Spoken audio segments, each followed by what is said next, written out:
Ibu yang dikasihi oleh Tuhan, kita kembali berkumpul di dalam persekutuan Komisi Wanita secara online. Saya berharap setiap kita bisa tetap aktif mengikuti persekutuan online secara sungguh-sungguh. Saudara, kita sama-sama berdoa dan berharap agar nanti di awal November kita bisa kembali lagi berkumpul, bersekutu di dalam Komisi Wanita secara tatap muka di gereja, dengan tentunya melakukan protokol kesehatan secara ketat. Saya rindu setiap kita juga tidak malas ataupun kita tidak ragu-ragu untuk datang bersekutu di dalam Komisi Wanita nanti secara onsite di gereja di bulan November. Mari kita berdoa sebelum kita melanjutkan persekutuan kita pada hari ini. Bapa di dalam surga, sungguh kami bersyukur dan kami sungguh sangat-sangat bersyukur bahwa besar anugerah Tuhan, besar berkat yang Tuhan berikan di dalam kehidupan kami. Sebentar kami akan sama-sama bersekutu di hadapan Tuhan. Kami rindu diisi oleh firman Tuhan. Tuhan berbicara kepada kami, Tuhan memimpin hidup kami. Tuhan menolong kami, Tuhan bersama-sama dengan kami, dan Tuhan tidak pernah meninggalkan kami. Kami rindu ya Tuhan, Engkau yang menolong kami agar kami bisa bersekutu dengan sungguh di hadapan Tuhan. Dalam nama Tuhan Yesus kami berdoa, amin. Saudara, Tuhan kita begitu baik di dalam hidup kita. Satu-satunya yang kita andalkan adalah Tuhan Yesus. Dan mari kita mengandalkan Dia.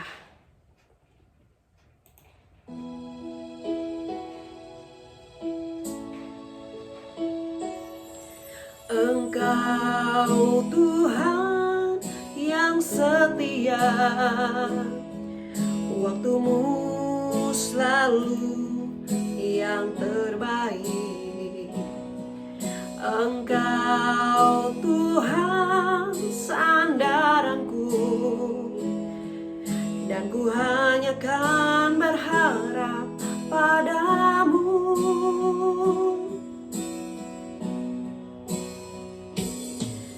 Engkau Tuhan yang setia, waktumu selalu yang terbaik. Engkau Tuhan sandaranku, dan ku hanya kan berharap padamu. Satu-satunya yang ku andalkan, satu-satunya yang ku percaya. Engkau sumber kekuatan, sumber pengharapan, sumber kedamaian. Oh, satu-satunya yang ku andalkan, satu-satunya yang ku percaya. Engkau Tuhan memberkati, Tuhan penyembuhku, Tuhan pemulihku.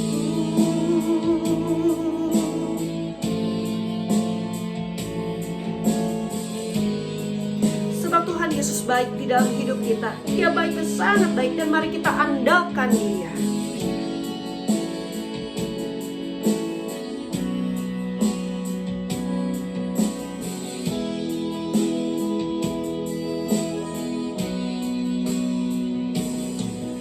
Engkau Tuhan yang setia,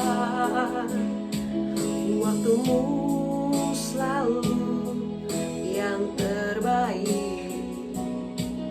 Engkau Tuhan sandaranku, dan ku hanya kan berharap padamu. Satu-satunya yang ku andalkan,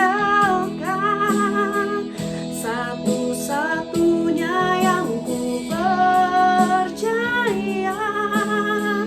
Engkau sumber kekuatan, sumber pengharapan, sumber kedamaian. Oh, satu-satunya yang ku satu-satunya yang ku percaya. Engkau Tuhan memberkati, Tuhan penyembuhku, Tuhan pemulihku. Satu-satunya yang ku andalkan, satu-satunya yang ku percaya. Engkau sumber kekuatan, sumber pengharapan, sumber kedamaian. Oh, satu-satunya yang ku andalkan, satu-satunya yang ku percaya. Engkau Tuhan memberkati, Tuhan penyembuhku, Tuhan pemulihku. Engkau Tuhan memberkati, Tuhan penyembuhku, Tuhan pemulihku.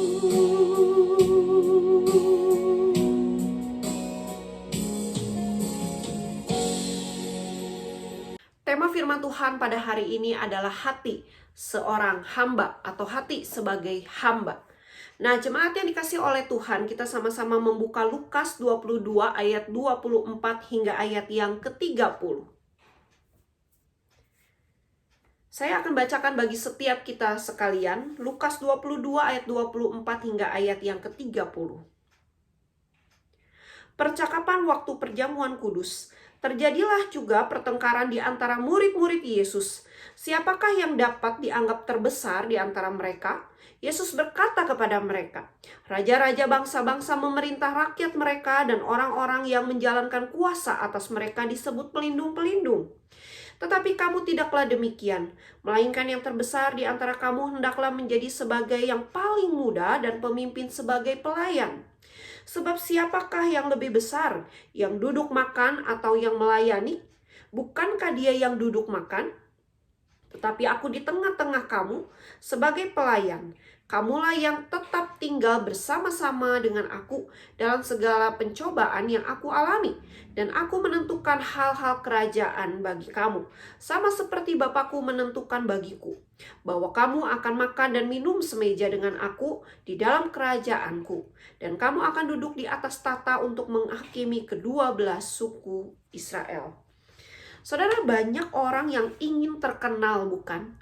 Banyak orang di dalam dunia ini memiliki kedudukan yang tinggi, dipandang lebih dibandingkan orang lain. Itu yang dikejar oleh manusia di dalam dunia ini.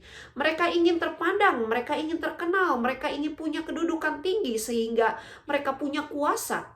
Itu yang seringkali diperebutkan, baik di negara kita maupun di berbagai negara lainnya. Baik di dalam dunia usaha, di dunia perdagangan, dunia perusahaan, ataupun di dalam bidang pekerjaan, dimanapun kita berada. Saudara, maka kita seringkali menemukan yang namanya persaingan di dalam dunia pekerjaan, dunia pendidikan, dunia usaha, bersaing. Kenapa? Ingin lebih besar, ingin lebih terkenal, ingin punya kedudukan yang tinggi agar bisa berkuasa, agar waktu di dalam kedudukan yang tinggi dia bisa tinggal memerintahkan apa yang mau dia perintahkan kepada anak buahnya. Nah, saudara, mereka ataupun manusia seringkali membutuhkan pujian, membutuhkan penerimaan, bahwa diri mereka benar-benar ada. Bukan hanya ada, tetapi diri mereka benar-benar eksis. Diri mereka benar-benar terpandang. Banyak orang ingin sekali mengejar hal itu. Maka mereka berjuang gimana pun caranya agar mereka bisa punya kedudukan yang tinggi, dihargai oleh orang. Karena banyak sekali orang yang menghargai orang yang punya kedudukan lebih tinggi. Nah, saudara, itu yang dikejar oleh manusia. Tetapi saudara, bagaimana dengan setiap kita? Karena berbeda dengan Kristus. Kepemimpinan Kristus itu mengajarkan bagaimana seorang pemimpin, seorang yang terkenal, seorang yang terpandang seharusnya menjadi seorang hamba bagi bawahannya. Nah, saudara, apa makna seorang hamba menurut firman Tuhan?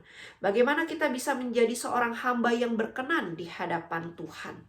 Nah, saudaraku yang dikasih Tuhan, latar belakang pertengkaran antar murid Yesus adalah para murid mempertanyakan siapa yang terbesar di antara mereka. Saudara, mereka beranggapan bahwa menjadi yang terbesar di antara para murid, maka akan memiliki nilai khusus, nilai lebih, dan dipandang lebih dibandingkan dengan murid-murid lainnya. Baik dipandang lebih oleh orang-orang atau bangsa Israel pada masa itu yang dilayani, maupun juga oleh para murid yang lainnya.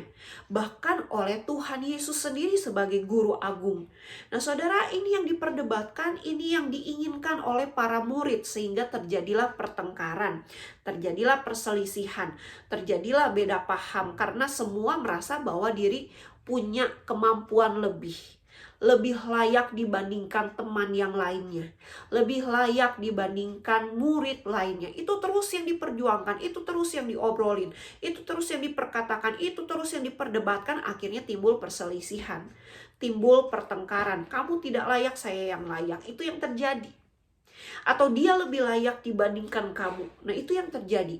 Nah, saudara yang dikasihi Tuhan, maka melalui perselisihan itu terlihat persaingan di antara para murid dan adanya rasa ingin saling menguasai satu dengan yang lainnya. Nah, saudara, hal ini jika tidak segera diselesaikan, maka akan mengakibatkan apa?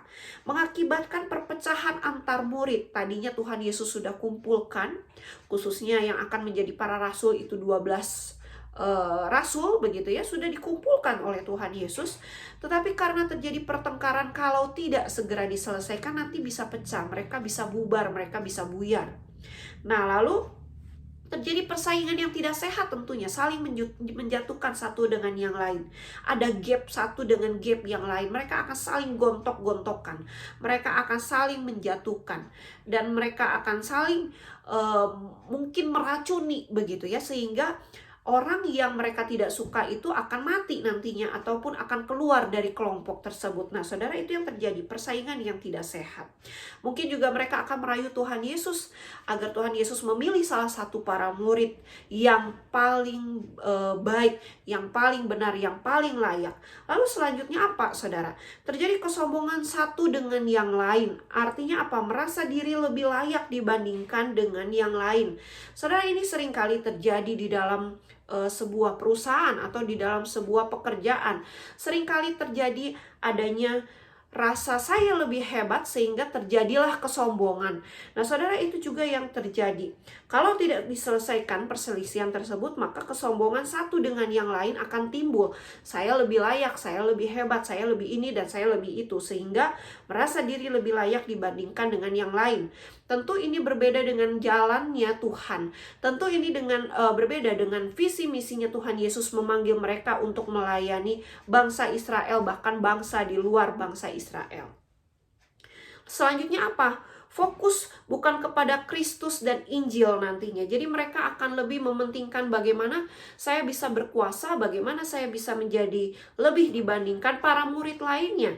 Maka terjadilah fokus yang terbagi, fokus yang bukan kepada Kristus dan Injil, melainkan kepada diri sendiri. Lebih mementingkan diri sendiri, mencari muka di hadapan pemimpin maupun di hadapan orang-orang yang dilayani.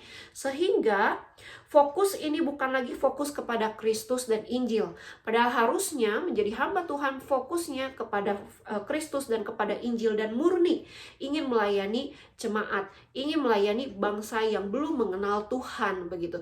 Tetapi sekarang semua fokusnya kepada diri sendiri, karena murid-murid ini ingin memimpin, murid-murid ini punya rasa ingin menjadi penguasa, begitu. Lama-lama ekstrimnya adalah mereka menjadi penguasanya Tuhan, dan itu sudah salah tentunya. Maka saudara, Tuhan tidak tinggal diam waktu melihat mereka bertengkar, mereka berselisih. Saudara, di dalam pelayanan Tuhan Yesus sebagai guru agung, Yesus sebagai pemimpin bagi para muridnya, Yesus juga menghadapi tantangan. Bukan menghadapi tantangan di luar saja yang ia hadapi, tetapi tantangan di dalam, yaitu mereka ataupun Tuhan Yesus harus menghadapi para murid yang gontok-gontokan ingin menjadi penguasa, ingin jadi lebih dibandingkan murid yang lainnya. Maka Tuhan Yesus segera menyelesaikan perselisihan tersebut melalui prinsip-prinsip firman Tuhan yang diajarkan oleh Tuhan Yesus kepada para muridnya. Di antaranya, Tuhan Yesus katakan raja-raja bangsa-bangsa memerintah rakyat mereka dan orang-orang yang menjalankan kuasa atas mereka disebut pelindung-pelindung. Itu yang pertama, saudara. Tuhan Yesus sebelum mengajar ataupun sebelum menegur kesalahan mereka, Tuhan Yesus mengungkapkan pandangan dunia secara umum dan diakui selama ini oleh para murid maupun oleh orang-orang di dunia. Saudara, mereka para raja, bangsa-bangsa ataupun pemimpin-pemimpin bangsa yang memerintah rakyat mereka dianggap bahwa mereka adalah pemimpin yang menjalankan kuasanya dan mereka menjadi wakil bagi orang yang dipimpinnya. Maka di sini ada dikatakan sebagai pelindung-pelindung.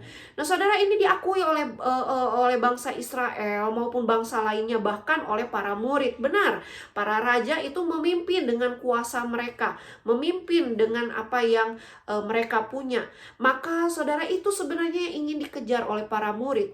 Nah, saudara, hal ini diajarkan oleh Tuhan Yesus, bukan diajarkan agar menyetujui kuasa raja-raja sehingga raja-raja memiliki kuasa yang hanya tinggal memerintah, tinggal mengatur semuanya berjalan dengan baik. Tidak.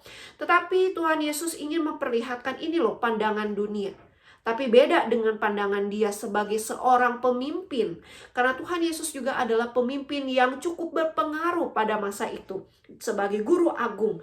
Sehingga orang Farisi merasa gentar. Orang Farisi merasa panas saat melihat Tuhan Yesus. Kenapa? Karena pengaruh Tuhan Yesus, kepemimpinan Tuhan Yesus itu begitu besar. Tapi saudara, Tuhan Yesus tidak memakai kekuasaannya di dalam kepemimpinannya untuk mengatur ataupun untuk menguasai, memerintahkan hal-hal yang tidak sesuai dengan firman Tuhan. Tidak memakai kekuasaannya itu untuk menyombongkan dirinya atau bahkan merasa lebih dan lebih, begitu tidak, saudara ya. Nah, saudara, lalu yang kedua itu tadi pandangan umum Tuhan bukakan dulu kepada para murid dan para murid menyadari itu. Yang kedua, yang terbesar di antara kamu hendaklah menjadi sebagai yang paling muda dan pemimpin sebagai pelayan. Saudara, sebab siapakah yang lebih besar, yang duduk makan atau yang melayani? Bukankah dia yang duduk makan? Tetapi, nah saudara, ini ajaran yang penting. Aku, yaitu Tuhan Yesus berkata, aku ada di tengah-tengah kamu sebagai pelayan. Saudara, kata yang terbesar di sini, dalam pengertian para murid itu menjadi tuan atau menjadi pemimpin yang memerintah yang lainnya. Memang Tuhan Yesus tidak menyalahkan ambisi semacam itu, saudara ya. Tetapi menunjukkan jalan untuk mencapainya, yaitu dengan menjadi yang paling muda. Saudara, di cerita yang sama, yang muda itu adalah menjadi pelayan. Jadi, pengertian para murid tentang terbesar bukan soal posisi atau kedudukan.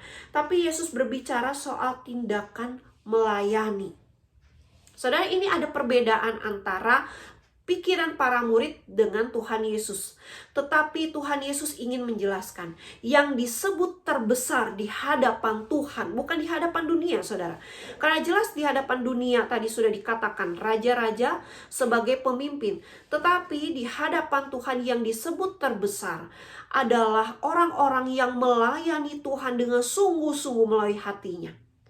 Nah, saudara, maka Tuhan katakan dia sendiri pun juga nanti akan melayani, begitu ya. Dia sendiri pun juga melayani. Padahal dia adalah seorang guru agung yang harusnya tinggal duduk menyuruh para murid lakukan ini dan itu, ambilkan ini dan itu. Tidak, tetapi saudara, Tuhan Yesus tidak lakukan itu.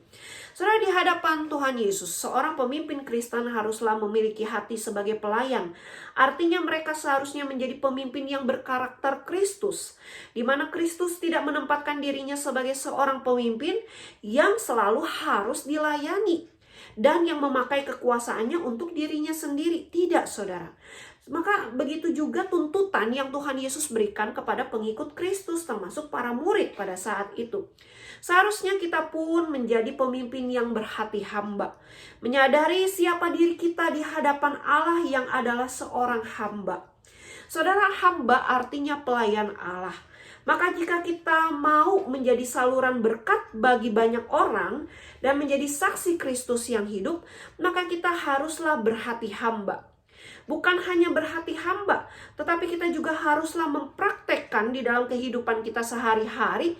Sekalipun kita di dunia ini menjadi bos atau menjadi pembesar di tempat kita bekerja berusaha, atau di mana kita tinggal, kita bergaul, kita menjadi orang yang ditakuti banyak orang, tapi kita diminta oleh Tuhan Yesus, dituntut untuk menjadi seorang pelayan Tuhan.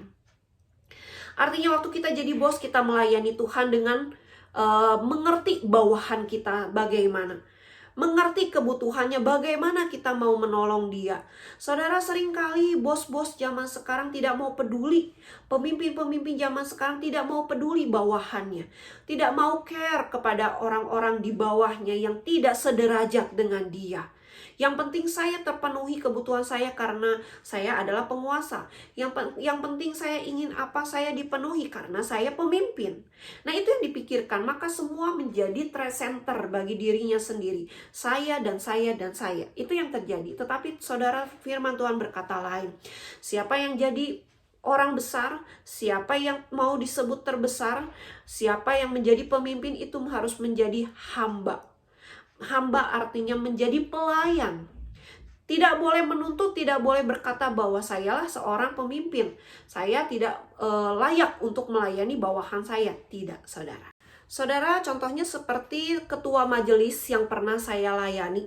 Saudara, beliau adalah seorang yang berada. Hidupnya cukup bahkan lebih. Punya anak cucu yang begitu mengasihi Tuhan sedemikian rupa. Diberkati oleh Tuhan sedemikian rupa. Nah, saudara yang dikasih Tuhan, ketua majelis ini adalah seorang pemimpin di dalam perusahaannya, di dalam toko yang dia jaga. Bahkan anaknya juga diberikan toko yang sama dengan dia. Nah, saudara, tetapi apakah di gereja sebagai ketua majelis dia memimpin ataupun mengatur ataupun berkuasa menguasai orang-orang, jemaat-jemaat, bawahan-bawahan yang ada? Tidak, saudara. Memang dia mengatur dengan baik sedemikian rupa sehingga gereja itu bisa berdiri dengan megah, berdiri dengan besar, dengan sistem yang begitu baik. Tetapi saudara, bagaimana waktu dia harus melayani orang-orang yang susah? Orang-orang ataupun jemaat-jemaat yang begitu hidup di dalam kesederhanaan. Saudara, karena dia punya uang, dia punya kekayaan, dia berikan itu. Jemaat yang mencari pekerjaan, dia carikan tempat kerja. Kalau di sana, di tokonya ada yang kosong, membutuhkan pegawai, maka jemaat yang membutuhkan pekerjaan boleh kerja dengan dia. Saudara, pengerjanya itu di tokonya tidak main-main. Mereka adalah orang-orang senior. Mereka adalah orang-orang yang bukan sembarangan. Mereka bisa bertahan lama bekerja di toko itu. Kalau saya tanya kepada pegawai, kenapa kamu betah bekerja di sana? Karena dia adalah bos yang baik. Bos yang sederhana sekali padahal uangnya banyak. Bos yang hidupnya begitu mau melayani orang-orang yang kesulitan. Padahal dia adalah pemimpin di perusahaannya dan bahkan pemimpin di gereja sebagai penatua ataupun ketua majelis pada saat itu, dan sungguh lama sebagai ketua majelis bertahun-tahun. Tetapi dia mau melayani orang-orang di bawahnya. Saudara, orang-orang di bawahnya bukan hanya pegawai dia, tetapi jemaat yang tidak punya apa-apa, yang kekurangan, jemaat yang pendidikannya kurang pun dia mau layani. Bahkan dia mau injili anggota-anggota keluarga dari jemaat yang hidupnya berkekurangan. Kami seringkali ada acara diakonia ataupun kami berbagi sembako kepada orang-orang yang berkesusahan. Nah, saudara, Bapak ini ikut membagikan. Bapak ini menjadi pemimpin yang baik. Dia mau dan dia mencarikan orang-orang yang membutuhkan sembako tersebut dan dia mau bagikan itu. Dia mau turun ke lapangan. Saudara, bukankah itu pelayan Tuhan yang berhati hamba sekalipun dia adalah bos di perusahaannya, dia bos di gereja, tetapi dia adalah seorang yang memiliki hati hamba. Saudara, pertanyaan bagi setiap kita hari ini, bagaimana dengan kita sendiri? Posisi kita tidak menentukan bahwa kita adalah orang yang terbesar di hadapan Allah.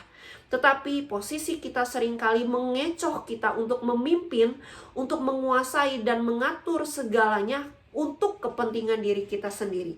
Tapi firman Tuhan mengajarkan sebagai pemimpin, kita harus turun kepada orang-orang yang kesulitan. Kita harus menolong mereka. Kita harus punya hati sebagai hamba.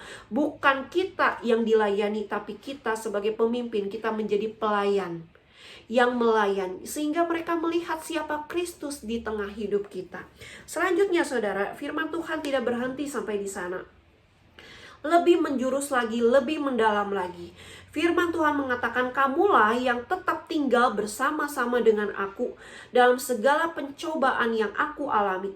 Dan aku menentukan hak-hak kerajaan bagi kamu, sama seperti Bapakku menentukannya bagi kamu, bahwa kamu akan makan dan minum semeja dengan aku di dalam kerajaanku. Dan aku akan duduk di atas tahta untuk menghakimi kedua belah suku Israel. Nah saudara, melalui firman Tuhan ini Tuhan Yesus menjelaskan siapa dirinya dan bagaimana ia berkuasa kepada setiap ciptaannya dan umat pilihannya.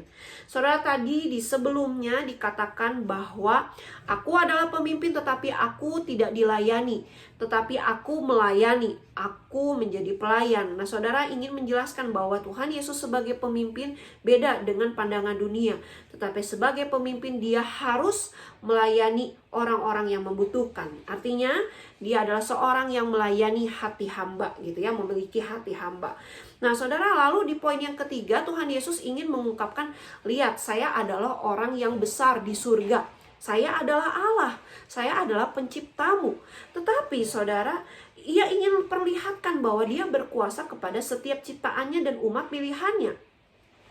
Ini menyadarkan kepada para murid, membukakan hati para murid dan pikiran para murid tentang tidak berartinya siapa yang terbesar di antara mereka, karena yang terbesar adalah Tuhan Yesus sendiri.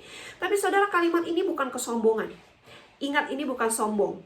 Tetapi saudara, Tuhan Yesus ingin membukakan mata hati dan pikiran para murid tentang siapa yang berarti terbesar di antara mereka. Itu tuh gak ada artinya di hadapan Tuhan, melainkan betapa pentingnya mereka sebagai umat yang dipilih oleh Allah untuk diselamatkan.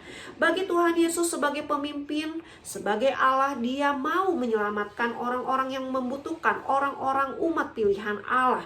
Saudara, sebab keselamatan kekal itulah jaminan hidup umat Allah yang dibutuhkan oleh setiap umatnya untuk dapat kembali berkumpul dan tinggal bersama-sama dengan Allah nantinya di sorga untuk selama-lamanya.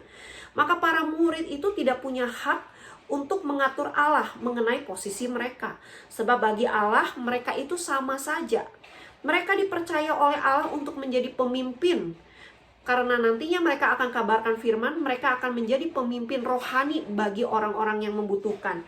Maka sebagai pemimpin mereka haruslah berhati hamba, agar banyak orang mengenal Tuhan Yesus sebagai Allah dan Juru Selamat. Banyak orang akan terberkati melalui pelayanan yang mereka lakukan. Nah saudara, mereka bukan menjadi orang yang dilayani, tetapi mereka nanti harus melayani setelah Tuhan Yesus kembali ke surga. Begitu, maka firman Tuhan ini mengajarkan kepada mereka mula-mula, dan yang penting juga mengajarkan kepada setiap kita. Saudara, begitu juga dengan setiap kita ya sebagai umat Allah. Kita ini sebagai pemimpin dimanapun kita berada, seharusnya menyadari tidak penting untuk berebut posisi. Sebab di hadapan Allah kita itu sama. Kemampuan yang Tuhan berikan itu semua dari Tuhan, bukan hasil dari jeripayah kita sendiri. Posisi yang kita punya itu semua dari Tuhan. Sekalipun kita berkata kita berjuang, kita berusaha untuk memiliki posisi yang tinggi, benar. Tetapi ingat, ada campur tangan Allah yang menolong kita, yang memampukan kita untuk bisa sama-sama memperoleh posisi yang seperti sekarang ini. Posisi yang nyaman, posisi yang enak. Nah saudara yang dikasih Tuhan, yang terpenting bagi umat Allah dan bagi Allah adalah saat ia mempercayakan posisi tinggi dalam hidup kita, seharusnya kita menyadari untuk menjadi seorang hamba Allah. Dikala menjadi pemimpin, kita menjadi pelayan, sehingga orang-orang yang kita layani dapat mengenal Allah dan terberkati melalui pelayanan yang kita berikan kepada mereka. Dia adalah Allah yang penuh kasih dan adil, akan menempatkan kita bersama-sama dengan Dia pada akhirnya di sorga nanti. Dan itulah yang terpenting dalam kehidupan orang percaya. Kedudukan tinggi itu bisa berakhir, saudara ya, tetapi keselamatan tidak akan hilang untuk selama-lamanya, sebab Tuhan Yesus sudah mati menebus kita. Nah, saudara, seorang pengusaha yang mau dengan setia menjadi hamba dan melayani sesamanya di gereja. Saudara, sekali waktu ada seorang pengusaha yang pernah juga saya layani di Bandung begitu ya. Dia setia menjadi hamba dan melayani sesamanya di gereja. Dia tidak memandang apakah orang tersebut sederajat dengan dirinya atau berpendidikan yang sama dengan dirinya. Tapi saudara, pengusaha ini justru dengan setia dan taat melayani Tuhan sesuai dengan keahlian dan kemampuannya. Sehingga saudara, gereja yang saya layani itu sangat terberkati dan banyak orang pun ditolong oleh dia. Dia tidak memandang bahwa kedudukannya yang tinggi dan kekayaannya yang banyak sebagai batasan untuk bergaul dan melayani orang-orang di sekitarnya, sekalipun tidak sederajat dengan dia, tidak sepintar sama dengan dia. Tetapi dia mau bergaul dan dia mau melayani orang-orang tersebut. Karena dia tahu yang terpenting, saudara, bukan posisinya, tetapi yang terpenting adalah keselamatan kekal diberikan Allah kepada dirinya. Dia pelihara dan dia mau bagikan kepada orang-orang di sekitarnya, sehingga orang-orang tersebut bisa mengenal Allah. Nah, saudara, pengusaha ini bisa bawa orang baru datang ke gereja beribadah kepada Tuhan. Dan gereja ini sangat terberkati karena kalau gereja ini membutuhkan biaya, maka si bapak ini, si pengusaha ini tinggal kasih. Dan dia tidak hitung-hitungan, dia berikan, butuh berapa saya berikan, begitu, sesuai kemampuannya. Dan dia tidak perhitungkan, ini loh, ini dari saya, tidak. Begitu ya. Nah saudara, maka aplikasi bagi setiap kita pada hari ini.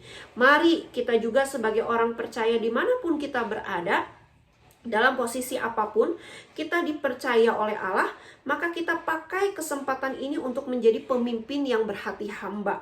Sehingga banyak orang mengenal Allah dan terberkati melalui pelayanan yang kita berikan kepada mereka. Sebagai seorang pemimpin yang berhati hamba, kita haruslah melepaskan keegoisan kita. Karena seringkali kita egois, diri kita yang mau diperhatikan. Tetapi kita harus lepaskan itu.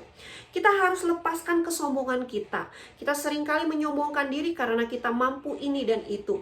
Tetapi kita lepaskan itu. Tapi kita diajarkan untuk rendah hati. Kita mau bergaul dengan siapapun, kita mau melayani siapapun sekalipun itu tidak sederajat dengan kita. Tapi kita seorang Kristen yang berhati hamba, kita mau melayani dengan rendah hati. Kita juga harus rela melayani. Saudara, kalau tidak ada kerelaan, semua melayani melalui paksaan, maka itu nihil di hadapan Allah. Itu bukan persembahan hidup kita, tetapi persembahan hidup kita. Kita memiliki hati sebagai hamba, kita harus rela melayani. Kapanpun, dimanapun, tidak ada alasan apapun, tetapi kita tetap setia melayani Tuhan. Kiranya firman Tuhan jadi berkat bagi setiap kita sekalian. Mari kita berdoa dan kita akan masuk di dalam beberapa pokok doa syafaat. Bapa di dalam surga, sungguh kami mengucap syukur untuk segala berkat yang Tuhan berikan kepada kami. Engkau baik, Engkau memimpin kami, sehingga firman Tuhan ini dapat disampaikan. Dan kami rindu menjadi seorang yang berhati hamba di dalam kondisi kami, di dalam posisi kami. Sementara kami akan berdoa syafaat, Tuhan menolong, Tuhan memimpin kami. Dalam nama Tuhan Yesus kami berdoa. Amin. Yang pertama, kita mau berdoa syafaat untuk gereja kita, di mana gereja kita akan kembali melakukan onsite di dalam beberapa persekutuan. Komisi wanita di bulan November, komisi pria juga di bulan November, dan juga sekolah minggu anak akan melakukan ibadah onsite. Kita rindu biar semua bisa berjalan dengan baik. Onsite artinya tatap muka. Kita juga doakan untuk ibadah persekutuan yang sudah berlangsung. Komisi pemuda sudah berlangsung di minggu lalu.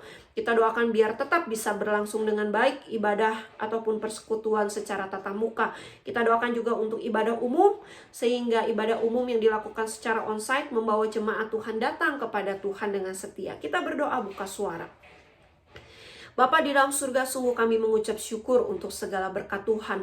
Bawa kami untuk berdoa bersama-sama dengan Engkau.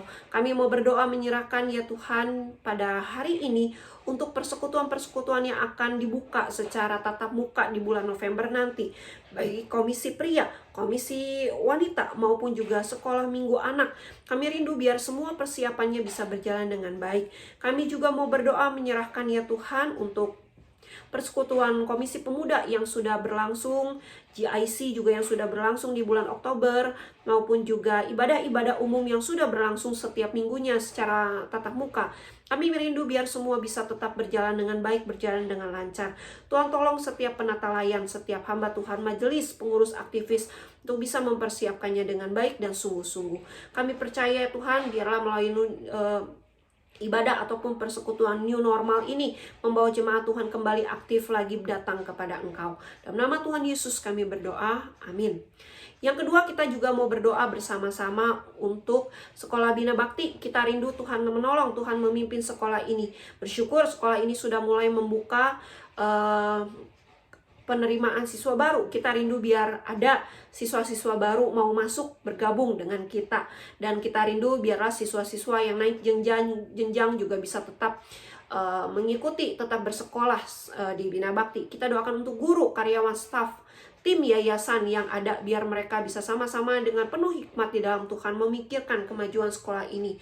Doakan juga setiap murid dan orang tua yang mempercayakan anak-anak mereka datang bersekolah di sekolah Bina Bakti. Kita berdoa buka suara. Kami mau berdoa menyerahkan ya Tuhan untuk sekolah Bina Bakti, Tuhan yang menolong, Tuhan yang memimpin, biar sekolah ini Tuhan pakai sedemikian rupa, sehingga sekolah ini bisa kembali eksis, dan juga Tuhan kami rindu biarlah pembelajaran yang dibagikan baik secara onsite maupun online sungguh berjalan dengan baik. Anak-anak bisa belajar dengan sungguh-sungguh. Berkati tim yayasan, berkati tim guru, staf, karyawan, maupun juga setiap murid dan juga setiap orang tua. Tolong mereka Tuhan, pimpin mereka biar mereka bisa tetap setia memikirkan sekolah ini untuk semakin maju. Kami juga mau berdoa menyerahkan Tuhan di dalam PPDB ataupun juga di dalam persiapan penerimaan siswa baru di tahun yang akan datang. Tuhan bantu biar semua berjalan dengan baik dan ada anak-anak baru mau bersekolah di sekolah Bina Bakti. Kami rindu Tuhan, biarlah juga anak-anak yang lama yang bersekolah di Bina Bakti, mereka juga bisa tetap setia bersekolah di Bina Bakti. Ini doa kami, kerinduan kami. Dalam nama Tuhan Yesus kami berdoa, amin. Ketiga, kita juga mau berdoakan bersama-sama untuk persiapan Natal di gereja kita. Kita rindu biar gereja kita bisa mengadakan Natal dengan sungguh-sungguh, dan juga gereja kita benar-benar bisa merayakan Natal secara onsite. Kita rindu di dalam masa-masa pandemi ini jemaat Tuhan juga bisa tetap setia datang untuk mengikuti Natal dan mengikuti serangkaian Natal di bulan Desember yang cukup padat. Kita berdoa buka suara. Kami mau berdoa menyerahkan untuk persiapan Natal. Tuhan bantu, Tuhan tolong sehingga persiapan Natal bisa berjalan dengan baik, berjalan dengan lancar. Berkati hamba-hamba Tuhan yang melayani, berkati tim panitia yang melayani, berkati juga setiap anggota, pengurus, aktivis, jemaat, dan juga setiap anggota jemaat untuk dapat datang mengikuti dan melayani di dalam setiap rangkaian kegiatan Natal yang berlangsung. Beri kami kesehatan, kekuatan, kecukupan, sehingga kami bisa tetap setia melayani Tuhan, sehingga kami ingat selalu akan Engkau. Tolong kami, bantu kami, dan pimpin hidup kami, sehingga di dalam persiapan Natal ini bisa segera dimatangkan, dan kami melihat ada cinta kasih dan kuasa Tuhan menolong kami. Ini doa kami, dalam nama Tuhan Yesus, amin. Mari kita juga mau berdoa bersama-sama untuk bangsa negara kita Indonesia di mana kita tinggal. Biar Tuhan memberikan pemulihan kepada bangsa ini. Kita juga doakan untuk kota Tasik, biar Tuhan juga menolong dan memimpin. Kita berdoa buka suara.